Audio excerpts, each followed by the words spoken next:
Hi viewers, welcome to our channel. ప్రస్తుతం మనతో పాటు సీనియర్ జర్నలిస్ట్ దాము బాలా సార్ ఉన్నారు. వారితో మాట్లాడదాం. నమస్కారం సార్. నమస్తే. సార్, పూరి జగన్నాథ్ గారు విడాకులు తీసుకోబోతున్నారు అన్న వార్త మరోసారి తెరపైకి వచ్చింది సార్. ఇలా ప్రతిసారి ఎందుకు ఈయన విడాకుల ప్రస్తావన వస్తూనే ఉంది. మరి ఈ వార్తలు నిజమెంత ఉందంటారు సార్? ఇప్పుడు కొత్తగా అంటే అది ఒక్కోసారి పూరీనే పుట్టించుతా ఉన్నాడు అని కూడా అంటారు. ఎందుకంటే తన సినిమా పబ్లిసిటీ కావాలనుకున్నప్పుడంతా కూడా ఈ ఇష్యూ బయటకు వస్తుంది. ఇప్పుడు మరి పూరి పుట్టించాడా లేకపోతే జనరల్గానే వచ్చిందా మళ్ళీ ఒకసారి వైరల్ అయింది. ఆ వార్త ఏంటంటే పూరి తన భార్య లావణ్యకి విడాకులు ఇచ్చి చార్మిని పెళ్లి చేసుకోబోతున్నాడు అనేది బేసిక్ వార్త.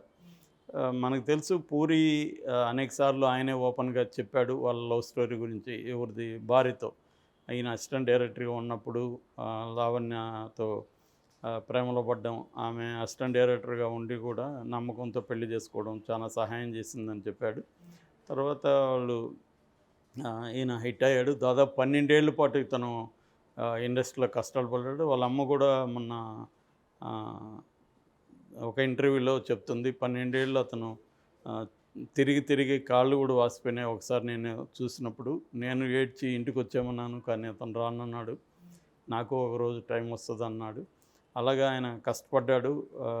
12 ఏళ్ళు కష్టపడి సాధించి అంత అయినా కూడా దాదాపు 80 కోట్లు ఆయన దగ్గర ఉన్నవాడే మోసం చేశాడు. అప్పుడు కూడా అతని కాళ్ళు చేతులు తీసేద్దామని చాలామంది తన దగ్గర ప్రపోజల్ పెడితే కూడా నేను పూర్వజన్మలో అతనికి అప్పేమో అని అతన్ని వదిలేశాడు. అలాంటి మంచి మనిషి ఒకసారి ఎవరో డబ్బులు సహాయం కావాలంటే కూడా 4 లక్షలు ఇంట్లో ఉంటే దాన్ని తీసుకెళ్ళి ఇచ్చేశాడు. అలాంటి వ్యక్తి అని వాళ్ళ అమ్మ కూడా చెప్తుంది. నిజానికి ఆ విషయాల్లో పూరికి మంచి పేరు ఉంది ఇండస్ట్రీలో. ఈవెన్ రామగోపాల్ వర్మ కూడా చాలాసార్లు నేను కూడా చూశాను. తనకేమైనా ఇబ్బందులు ఉంటే పూరి ఆదుకునేవాడు. అలాగే అతను ఏంటంటే తనకు నచ్చిన వాళ్ళకి హెల్ప్ చేయడం ఆ లక్షణాలు ఉన్నాయి. బట్ తను చాలా కాలం నుంచి ఓపెన్గానే చార్మితో కలిసి సినిమాలు తీస్తున్నాడు. అందులో కొన్ని ఫ్లాప్, కొన్ని లైగర్ లాంటి మెగా ఫ్లాపులు అయినాయి. దాని తర్వాత ఇప్పుడు మళ్ళీ సినిమా ప్లాన్ చేస్తున్నారు, షూటింగ్ జరుగుతున్నట్టుంది. సో ఈ కాంటెక్స్ట్లో మళ్ళీ ఒకసారి చార్మితో అతను లవ్ అఫేర్ గురించి చార్మిని పెళ్లి చేసుకోబోతున్నాడు అనేది వార్తలు వస్తున్నాయి. నిజానికి ఇక్కడ ఏంటంటే మనకు తెలిసి ఆల్రెడీ పూరి పిల్లలు కూడా, ఆకాష్ పూరి అతను హీరో అయ్యాడు. ఇంకొక అమ్మాయి కావ్య, వాళ్ళిద్దరు పిల్లలు. కావ్య కూడా, వీళ్ళిద్దరు కూడా చైల్డ్ ఆర్టిస్టులు యాక్చువల్గా. తర్వాత ఇతను హీరో అయ్యాడు. ఆ అమ్మాయి కూడా సినిమాల్లో నటిస్తుందని చెప్తున్నారు, చిన్న చిన్న రోల్స్ అవి చేస్తుందని. ఏదైనా ఆ ఫ్యామిలీ సెటిల్ అయిందో. ఆ మధ్య కూడా Akash puri cinema pre release ఫంక్షన్లో కూడా బండ్ల గణేష్ కూడా పూరిని ఓపెన్గానే ఎవరితో తిరుగుతున్నాం అన్నట్టుగానే ఓపెన్గానే చెప్పాడు. అప్పుడు కూడా ఇది వైరల్ అయింది. అంటే వాళ్ళిద్దరేం దాచుకోవట్లేదు, వాళ్ళిద్దరు కలిసి తిరుగుతున్నారు. ఆ విషయం ప్రపంచానికి తెలుసు, వాళ్ళ భార్యకి తెలుసు, అందరికీ తెలుసు. ఇప్పుడు వాళ్ళకి లేని సమస్య మనకేం ఉండాల్సిన అవసరం లేదు. ఎందుకంటే ఏమన్నా సమస్య ఉంటే వాళ్ళ భార్యకు ఉండాలి. ఆమె సైలెంట్గా ఉన్నప్పుడు వేరే వాళ్ళకి ప్రాబ్లం ఏంది? వాళ్ళ మధ్య ఏం అండర్స్టాండింగ్ ఉన్నది తెలియదు మనకి. వాళ్ళు ఏం ఓపెన్గా కూడా అనౌన్స్ చేయలేదు. వాళ్ళ పాటికి వాళ్ళు ఉంటున్నారు, సినిమాలు తీసుకుంటున్నారు, అది జరుగుతుంది. పూరి పాడ్కాస్ట్ కూడా చేస్తున్నాడు. నిన్న కూడా ఒక పాడ్కాస్ట్ ఏదో వచ్చింది బయటికి. అదేంటంటే పెళ్లి చేసుకోకుండా ఉండే స్త్రీలు ఎక్కువ మంది ఉంటే ఈ దేశం ఎక్కడికి వెళ్ళిపోతుంది, అట్లాంటిది ఏదో పెట్టాడు. అంటే సింగిల్ ఉమెన్ పెరగాలి, అది కూడా బై చాయిస్. అంటే భర్త చనిపోయి సింగిల్ అవ్వడము అట్లా కాకుండా నేను వాలంటరీగా పెళ్లి చేసుకోదలుచుకోలేదు, నాకు మగవాళ్ళ అవసరం లేదు అనుకునే స్త్రీల సంఖ్య పెరిగితే దేశం బాగుపడుతుందని ఆ టైప్లో ఏదో చెప్పాడు. దాన్ని ఎలా బాగుపడుతుంది ఏంటో మరి నాకైతే అర్థం కాలేదు. సింగిల్గా అమ్మాయిలు ఉంటే దానివల్ల నిజానికి జనాభా తగ్గి యూరోప్ లాగా అవుతుంది. యూరోప్లో ఇప్పుడు అదే ప్రాబ్లం. అంటే డెమోగ్రఫిక్ డివిడెంట్ అంటారు. పాపులేషన్లో యూత్ పాపులేషన్ తగ్గిపోయే కొద్దీ క్రైసిస్లోకి వెళ్తాయి ఎకనామిక్స్. యూరోప్ ఇప్పుడు అదే జరిగింది. ఈవెన్ చైనాలో కూడా ఒకప్పుడు సింగిల్ చైల్డ్ పాలసీ ఉండేది. దానివల్ల వాళ్ళకి దెబ్బ తగిలి ఇప్పుడు వాళ్ళు సింగిల్ చైల్డ్ పాలసీని తీసేశారు. నిజానికి యూత్ పాపులేషన్ బాగా ఉండేది ఆఫ్రికా అండ్ ఇండియా, ఈ రెండే అనమాట. అందుకని కూడా ఇండియాకి అది పెద్ద అసెట్. ఎందుకంటే మనకి చాలా బలమైన యూత్ పాపులేషన్ ఉందన్నమాట. ఆయన చెప్పే ప్రకారం పెళ్ళిళ్ళు చేసుకోకుండా సింగిల్ ఉమెన్ సంఖ్య పెరిగారనుకో, ఆ మేరకి దెబ్బ ఉంటుంది. మరి అతను ఐడియలిస్టిక్గా అన్నాడా, ప్రాక్టికల్గా ఆలోచిస్తున్నాడో తెలియదు. అంటే వీళ్ళు ఈ రామ్ గోపాల్ వర్మకు కానీ, ఈయనకి కానీ ఇలాంటి వాళ్ళకి ఏంటంటే వీళ్ళు ప్రాక్టికల్ ఎకనామీస్ వీళ్ళకి ఆ విషయాలు ఏమి తెలియదు. వీళ్ళకి ఫిలాసఫీ ఏదో మాట్లాడుతుంటారు. అవి వినడానికి బాగానే ఉంటాయి కానీ ప్రాక్టికల్గా సాధ్యం కాదు. ప్రాక్టికల్గా ఆ డేటా ఏంటి, ఆ డేటాని పెట్టుకొని మాట్లాడరు. థియరాటికల్గా అదేదో రెవల్యూషన్ అన్నట్టుగా మాట్లాడుతుంటారు చాలా విషయాల్లో. ఆ ప్రాబ్లం ఉంది వీళ్ళ ఆ బ్యాచ్తో. రెండోది ఏంటంటే పూరికి వచ్చిన ప్రాబ్లం ఏంటంటే ఆయన బిగినింగ్లో ఓన్లీ సినిమాగా తీసేవాడు. రాను రాను అతనికి కూడా మేబీ రామ్ గోపాల్ ఇన్ఫ్లుయెన్స్ పడిందని నేను అనుకుంటున్నా.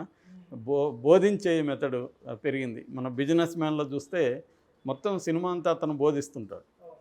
అతను ఆ సినిమాలో ఆ హీరో పీకిందేం లేదు. ఒక పనికిమాలినోడిని కొట్టడమే అతను చేసే పని. అందరికంటే వీక్ విలన్ అతను. అట్లాంటి వీక్ విలన్ కొట్టడానికి ఇంత ఫిలాసఫీ మాట్లాడాల్సిన అవసరం లేదు. కానీ అతను వాగుతూనే ఉంటాడు సినిమా అంతా. సో ఇది వీళ్ళకి ఎక్కువ అవుతుంది. రాను రాను అంటే ఇతనికే కాదు, త్రివిక్రమకు కావచ్చు, కొన్ని సినిమాలు హిట్ అయిన తర్వాత వీళ్ళందరికీ ఏమంటే బోధిద్దామన్న మోడ్లోకి వెళ్ళిపోతారు. ఆ బోధన మోడ్లోకి వెళ్ళడం వల్ల సినిమాల్లో క్వాలిటీ పోతుంది. ఎందుకంటే సినిమాలో ఎమోషనల్ ఇంపాక్ట్ క్రియేట్ చేయాలి.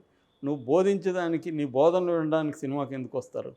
బయట చాగంటులు మిగతా వాళ్ళు చాలామంది ఉన్నారు కదా. సో అదేదో పాడ్కాస్ట్ చేసుకొని బోధించవచ్చు కదా. కాబట్టి ఏంటంటే సినిమా తీసేటప్పుడు ఏంటంటే దాంట్లో ఎమోషన్స్ ఉండాలి, డ్రామా ఉండాలి, థ్రిల్లింగ్ ఎలిమెంట్స్ ఉండాలి, ఇంట్రెస్టింగ్గా ఎంటర్టైన్మెంట్ ఏదో ఉండాలి.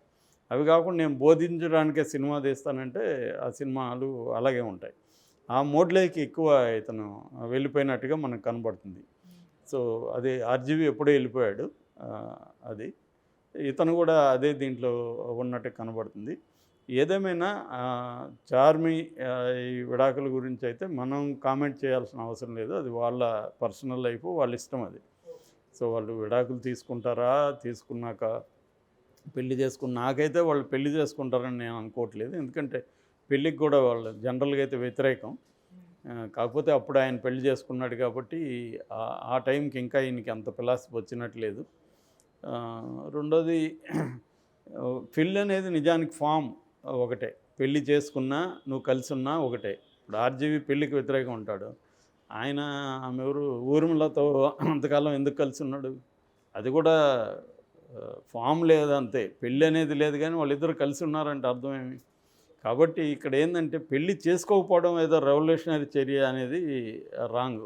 నువ్వు పెళ్లి చేసుకుంటున్నావా లేదనేది ఫామ్ పక్కన పెట్టి నువ్వు కలిసి ఉంటున్నావా లేదా ఒకరితో ఉంటున్నప్పుడు ఇంకా నీకు మిగతా వాళ్ళకి తేడా ఏంటి?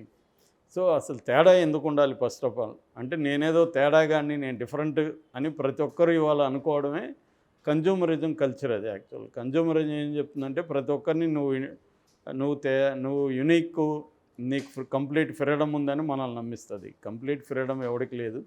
అందరూ రోడ్డుకి లెఫ్ట్ పోవాల్సిందే, ట్రాఫిక్ లైట్ పడితే ఆగాల్సిందే. సో ఎవరికి ఏమి ఇక్కడ నాకు ఫ్రీడమ్ ఉందనుకుంటే సమాజంలో జైల్లోనా ఉంటావు లేదా చచ్చిపోతావు. ఈ రెండే జరుగుతాయి. కాబట్టి ఫ్రీడమ్ ఎవరికి లేదు. కానీ ఫ్రీడమ్ ఉన్నట్టు నమ్ముతుంటాం మనం అందరూ, నమ్మిస్తుంటుంది కన్జ్యూమరిజం. దానివల్ల ఏంటంటే ఆ మార్కెట్ నిన్ను క్యాప్చర్ చేయగలుగుతుంది. ఎవడైనా కంప్లీట్ ఫ్రీడమ్ ఉన్న వ్యక్తి ఉంటే ఆ వ్యక్తిని కన్జ్యూమరిజం క్యాప్చర్ చేస్తుంది. కన్జ్యూమరిజం చెప్పిన గూడ్స్ మనం కొంటాం. అందరూ యాపిల్ వాడుతుంటే మనం కూడా ఎందుకు యాపిల్ వాడతాం? అదొక ప్రెస్టేజ్ సింబల్గా అయిపోయింది. కాబట్టి నిజానికి మనకు అవసరమా లేదనేది మనం చూడం కదా. మనకు అవసరం లేకపోయినా పలాని ఫోన్ కొంటాం, పలాని ఇంకొకటి కొంటాం. అది ఇంత అవసరమా, ఎన్ని ఫీచర్స్ ఉన్నాయా, అన్ని 100 ఫీచర్స్లో మనం వాడేదంతా అందరూ 4-5 వాడతారు మహా అంటే.